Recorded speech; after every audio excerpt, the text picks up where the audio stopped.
আজকে তো রান্নাবান্না আমি শুরু করে দিয়েছি বন্ধুরা। অনেকটা হয়েও গেছে। আলু উচ্ছে ভেজে নিয়েছি, মুসুরির ডাল করেছি, আর এই যে ডিমের অমলেট, আর স্যালাডে আমাদের পেঁয়াজ কাঁচা লঙ্কা আর হচ্ছে শসা আর গাজর আছে, আর এই ওর বাবার জন্য একটু কাঁচকলা ভাতে দিয়েছি, টক দই তো আমাদের আছেই। আর আজকে কিন্তু আমি করছি এই যে চিলি চিকেন। আমি তো মাংস খাই না, সবাই জানেন। এবার আমার জন্য তো একটা কিছু করতেই হবে, নাহলে ওরা ঝামেলা করবে। ওই জন্য আমার জন্য ওই অমলেটটা করলাম। আর এইবার ওদের জন্য চিলি চিকেনটা হবে। আর আমার সকাল থেকে, আমার কালকের থেকে কমেন্ট ব্লক হয়ে গেছে বন্ধুরা, কাউকে আপনাদের রিপ্লাই দিতে পারিনি। আপনারা কিছু মনে করবেন না, আমি আমার কমেন্ট খুললেই সবাইকে আবার রিপ্লাই কমেন্ট করে দেবো। সকালবেলা একটু খুলেছিল, আমি করেছি, করতে করতে দেখি আবার ব্লক হয়ে গেল। তাহলে আপনারা সবাই আমাকে সবাই আমার এসে কমেন্ট করবেন আমার পোস্টে এসে। আমি আমার আবার কমেন্ট খুলে গেলে পরে আমি সবাইকে কমেন্ট করে দেবো। এই এবার আমি ছাড়ছি চিকেনটা, মাখিয়ে রেখে দিয়েছিলাম মশলা টশলা।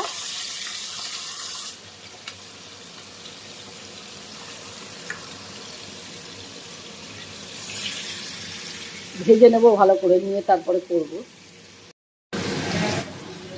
চিকেনটা তো আমি ভেজে নিয়েছি, চিকেনটাকে ভালো করে ভেজে নিয়েছি আমি। আর এই পেঁয়াজগুলোকে ছেড়ে দিয়েছি। চিলি চিকেনটা কিন্তু এক একজন এক এক রকমের রান্না করে, আমি এইভাবে রান্না করি। পেঁয়াজটাকে বড় বড় করে দিয়ে একটু হালকা ভেজে নেব। এক একজন এক এক পদ্ধতিতে রাঁধে চিলি চিকেনটা, কিন্তু আমি এইভাবে রান্না করি। একটু পেঁয়াজটাকে বড় বড় করে কেটে দিয়ে দিয়েছি এর মধ্যে। আর একটু ক্যাপসিকাম কেটে রেখেছি, ওটা কিন্তু এই নামানোর আগ দিয়ে দেবো আমি। সসটাকেও দিয়ে দেবো।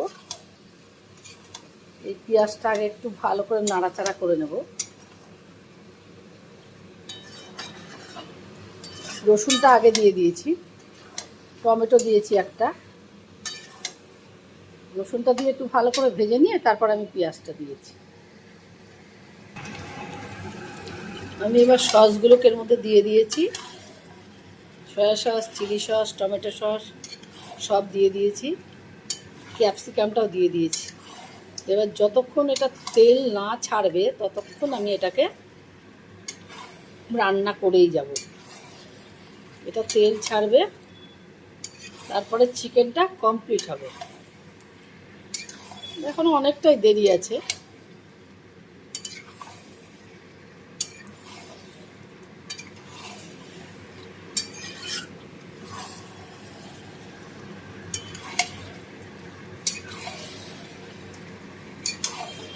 এখনো অনেকটাই সময় লাগবে হতে।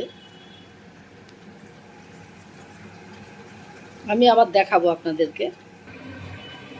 দেখুন কষাতে কষাতে আমার তেল ছেড়ে দিয়েছে বন্ধুরা, মাংসটা কষাতে কষাতে। তবে আমি কেমন রান্না করি আমি তো খাই না, আমি বলতে পারবো না। তবে যারা যারা খেয়েছে তারা সবাই বলে নাকি খুব ভালো হয়। বলতে পারবো না ভালো কি বলবো। যারা খায় তারা বলে যে খুবই ভালো হয়েছে চিকেনটাই। আমার চিকেনটা রান্না হয়ে গেছে। এই যে তেল ছেড়ে দিয়েছে দেখুন, পাশ দিয়ে একদম মাংসের পুরো তেল ছেড়ে দিয়েছে। এই যে চিকেনের তেলটা ছেড়ে দিয়েছে, মানে চিলি চিকেনটা হয়ে গেছে। পুরো পাশ দিয়ে তেলটাকে ছেড়ে দিয়েছে একদম। এই যে গুড আফটারনুন বন্ধুরা, সবাই ভালো থাকবেন, সুস্থ থাকবেন। আপনাদের সকলের জন্য রইল অনেক অনেক অনেক ভালোবাসা, শুভেচ্ছা, শুভকামনা। চিকেনটা কেমন হয়েছে দেখে বলবেন কিন্তু অবশ্যই। সকলের জন্য রইল আমার অনেক ভালোবাসা। গুড আফটারনুন, শুভ দুপুর। সবাই ভালো থাকুন, সুস্থ থাকুন, এই কামনা করি। আমার ভিডিওটা আমি এখানেই শেষ করলাম।